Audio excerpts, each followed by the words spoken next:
Audio Jungle.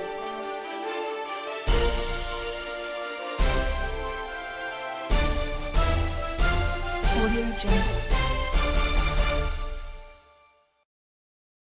Welcome to Local Mankato News, where each week we dive into a brand new topic talking about things that are happening here and now. Today we're going to be diving into the topic of coronavirus, specifically about how social media has affected the outcomes of coronavirus and how it affects the decisions that people are making. We're going to take it over to Sean, who's going to talk about what the whole big deal is and how it may be affecting you, your family, and your community. All right. So you got me from Tony's Up, right? Like, you're not showing my underwear on TV? Okay. All right. 3 seconds. 3, 2. Oh, thank you, Cassie. Really appreciate that. Anyways, working, shopping, and getting around, the COVID-19 crisis has fundamentally changed the way of life, requiring an in-depth analysis of just how much the virus has affected our society, the healthcare system, and the social media. The coronavirus has transformed how people work, play, and even learn. Schools have been closed, sports leagues have been canceled, and many more people have asked to be worked from home.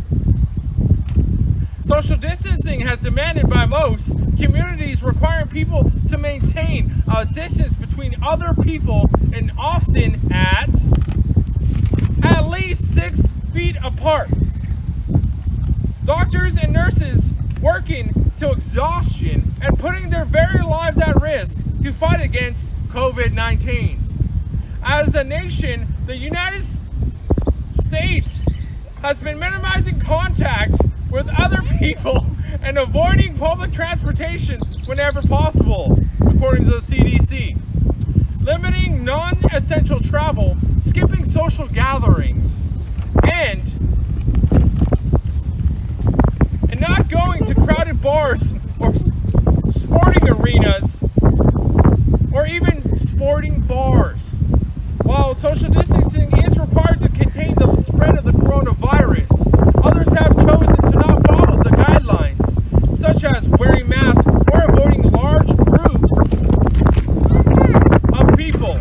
Individuals have been flooding social media sites such as Twitter, Facebook, and the stay-at-home orders, giving their opinions to what others should or should not be doing during this pandemic.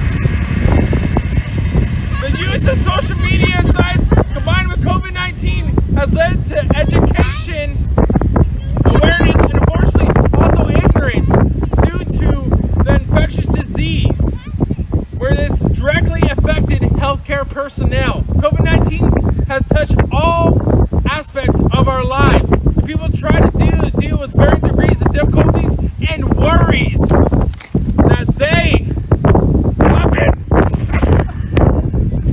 reaching, and others due to social media outlets and to deal with social and emotional isolation.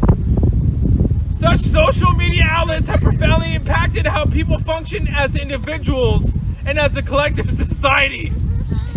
And for however long COVID-19 changes the daily lives of people, the world, the impacts on the healthcare system will be radically changed forever as well. Well, thank you. Back to you. Thanks, Sean. With the COVID-19 pandemic, the media plays an important role. It provides various information about the pandemic itself and precaution that needs to be taken in order to fight against it. Not only has social media continued to share vital information, it is also a way for people to connect across the world and share their experiences, which give many people hope of knowing they're not alone. Without the involvement of social media, we will lose the awareness of the COVID-19 pandemic and how it's affecting the world. Thanks, Ornella, for telling us about the pros of how social media affected the coronavirus. But now, on to the cons. One of the biggest cons social media had on the coronavirus pandemic was the fact that the public was constantly reading articles that gave exaggerated or fake information. A lot of these articles were later retracted because the authors admitted that the information was false. Social media does a great job of allowing the public to communicate and have entertainment. However, when the coronavirus hit, it did a lot more harm than good. When the coronavirus hit, healthcare workers saw a huge increase of mental health conditions all across the world. Healthcare workers think this is due to the fact that the public was constantly going on social media and seeing friends and loved ones lose jobs or constantly being worried about the pandemic. Social media gave people a lot more fear and anxiety. One tweet in March of 2020 about how there might be a shortage of toilet paper because cities were closing down led to millions all across the nation going to their local grocery stores and overbuying on items such as toilet paper, hand sanitizer, and medications. This was due to the fact that they were scared that there was not going to be any supplies because they had no idea what was going on. As you can see, there are no kids outside and it's the middle of the summer. Why is that?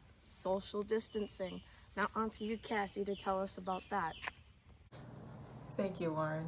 Hi everyone, I'm Cassie, and today we're here to talk about social media and the effect it has on social distancing. As we all know, social distancing is a measure that everyone should be taking to prevent the spread of COVID-19 during this pandemic.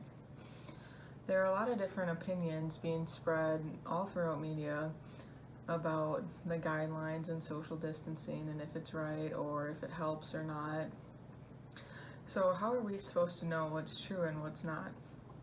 So for the sake of factual information, people should try to rely on real sources like the CDC or other health agencies and try and only believe the information coming from there, because most of the things being flooded on social media are just people's opinions on whether or not people should social distance or what it does or how preventative it is or how effective it is.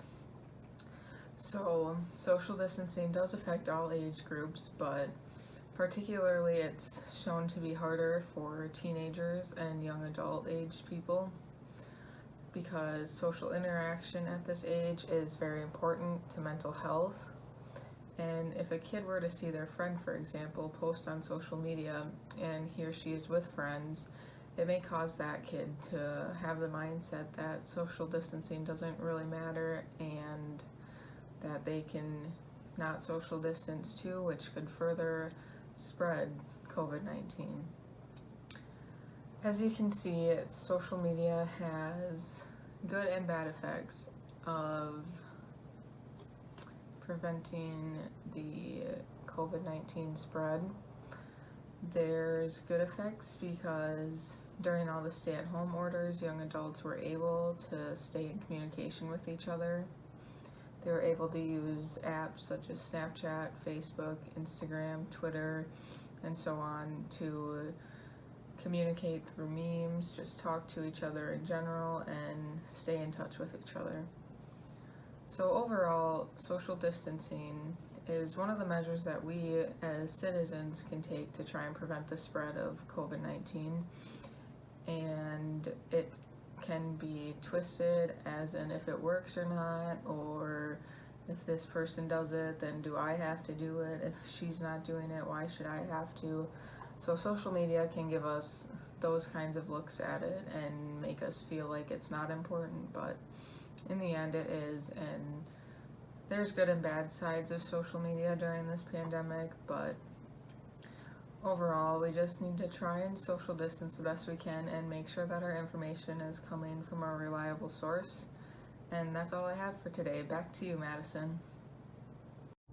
Thanks, Cassie, and thank you to all of you for joining us today for this special episode of the Local Mankato News. I hope you learned something, and I hope you take that with you when you are practicing your social distancing skills. Next week, join us as we talk about how the start of school will look a little bit different for our Mavericks this year.